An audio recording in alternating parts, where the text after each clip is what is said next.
Naperbisyo ang ilang residente ng Pateros sa pag-aayos ng mga sala-salabat na kable roon. Nawalan kasi sila ng internet connection. Nakatutok si Tina Panganiban Perez.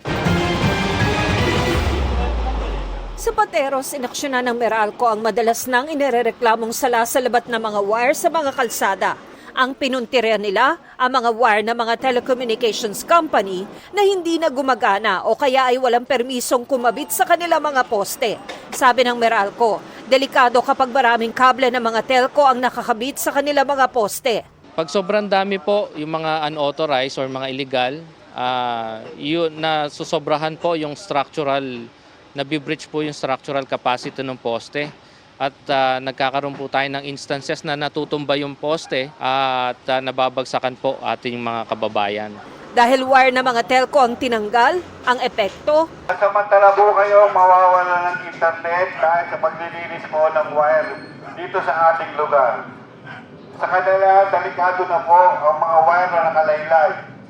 Kaya po kami, ang Barangay Santa Ana, ay humingi ng paumanhin sa pagkawala ng inyong internet. isa sa mga nawala ng internet connection si Lance Gutierrez. Kailangan pa naman niya ito sa kanyang trabaho bilang work-from-home call center supervisor.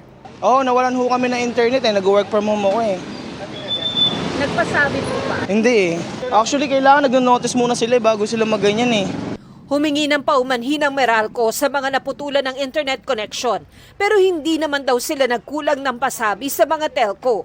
Humingi po kami ng paumanhin, pero nagkaroon naman po tayo ng almost a month na coordination sa mga telco. Ang unang request natin is magkusa na sila magtanggal. Pag hindi po sila umaksyon, kami na po mismo ang magtatanggal. Nagkaroon kami ng coordination meeting with Meralco and PLDT. Kaya ito naman ay maayos at pinasabihan na rin natin yung ibang mga tao rito. But of course, hindi naman natin pwedeng i-avoid yung may talagang madidisconnect.